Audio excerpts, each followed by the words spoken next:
Assalamualaikum to all my brothers and sisters all around the world, pati din po sa ating mga kapatid sa iba't ibang relihiyon. Kamusta po kayong lahat? Inshallah po, nasa mabuti kayong kalagayan. So for today's video, it's almost a time check. It's 4:53 in the morning and naghihintay po ko ng adhan para sa aming Fajr prayer. So, while I'm waiting, kung bakit naman nakatikatihan kong i-check ang YouTube. At hindi ko alam ba't biglang bumulaga itong video ni First Lady. Yes, si First Lady. Okay, the video was taken March 8, 7 p.m. Pero naipost siya ng March 9 sa Amerika. Okay, so ganito yan kasi ang Pilipinas is advance ng isang araw. Okay, advance ng isang araw dito. Kaya, kung March 8, 7 p.m. sa Los Angeles, na take itong video na to, probably March 9 na ng 10. Okay? 10 in the morning dito. Lagi kasing ganun 3 hours backward kasi ang tawag dito, ang Los Angeles, tapos 3 hours backward siya sa time, pero yung date niya lagi 1 day ahead ang Philippines. Ganun siya. So, ganito na lang. Na-take ang video sa Amerika ng March 8, 7 p.m. Sa time natin, it was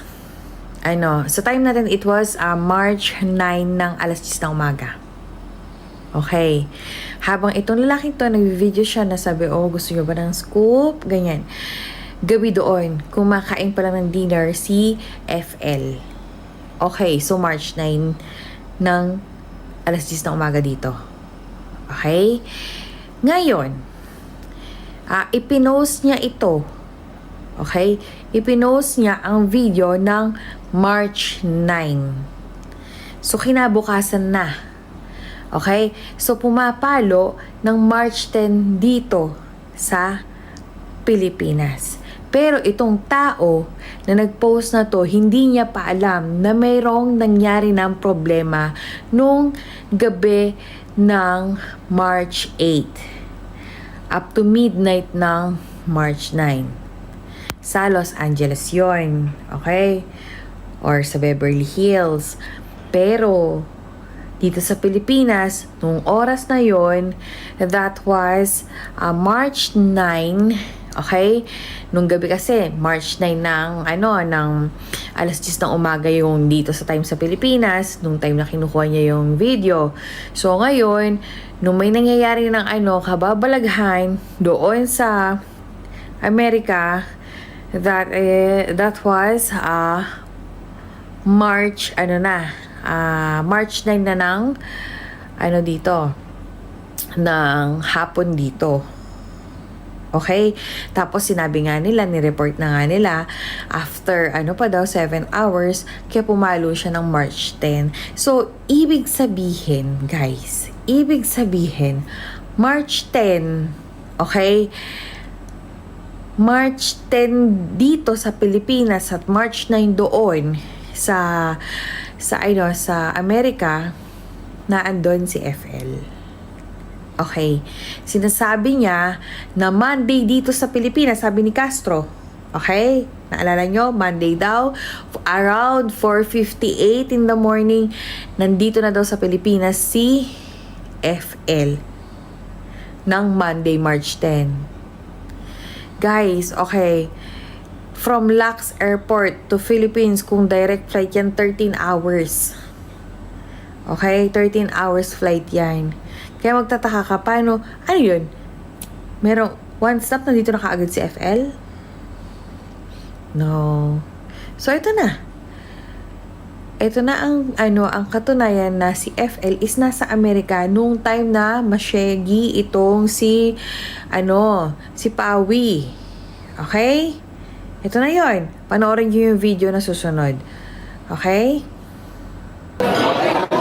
Gusto nyo ng scoop? Ayan, First Lady ng Pilipinas nandito sa Noipit. So, ayan. Ayan, nakatalikod. Oh, ayan, di ba? Ayan. Oh, scoop po. Oh. First Lady ng Pilipinas nandito.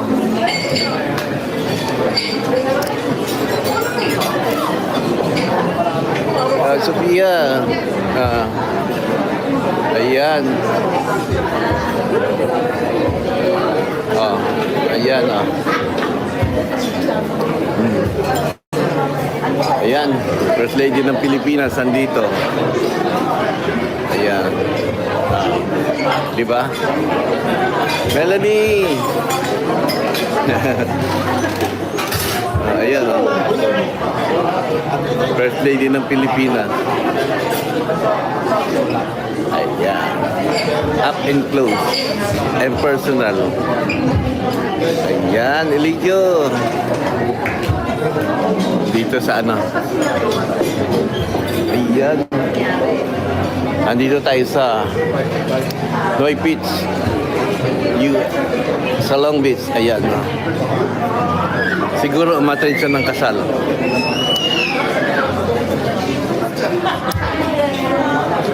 Dami nagpapapicture.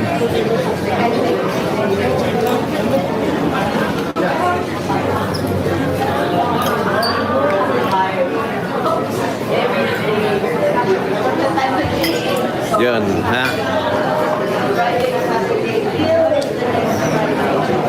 Yan. Tama na. So, nakita nyo? Diba? Malinaw doon. Ayan. Binidyo ko, in-screen vid ko, yung tinake ni Kuya from America, pati yung kanyang video na, actually, dalawang video ang pinost niya eh. Isang March 9 tsaka isang March 11. Yung March 11 kasi iyon yung full bid na kumakain. Pero pero sa oras natin March 12 na yon. Okay? Pero itong unknowingly na i-post niya lang ng clip lang siya. That was pinost niya ng March 9 sa Amerika. Pero sa Pilipinas, ang time noon is March 10 na. Kaya paano sasabihin nitong si PCO Castro na 4:58 in the morning nasa palasyo na? Nako. Anyway, kayo na humasga, nakita nyo na yung video. At alam naman nating lahat yon na talaga naman nakadetain siya sa Amerika. Okay? Kaya lang, hindi lang talaga lahat mako-cover up ng pera. Good luck na lang sa kanila. Okay? Dahil napakahigpit ni Trump pagdating talaga sa mga kokaine na problema. With due respect na lang siguro dahil pareho silang presidente, itong si Vangag tsaka si Trump, kaya hindi inilalabas ang news kahit naman din sa Amerika. Yes, kasi yan kahihiyan din naman yan ng First Lady. Pero, guys, eto na yun. Okay? So, yun lamang guys. Kayo na po ang bahalang humusga. At comment down below kung meron pa kayong mga nakikita mga bagay-bagay na po pwede magpatibay na ang ating FL is nasa Amerika. Okay? Anyway, kahit naman nasa Amerika yun, wala na tayong magagawa doon. Diba? Kahit anong pag-deny pa ang gawin nila, malalantad at malalantad. Yun lamang guys. Maraming salamat. Assalamualaikum.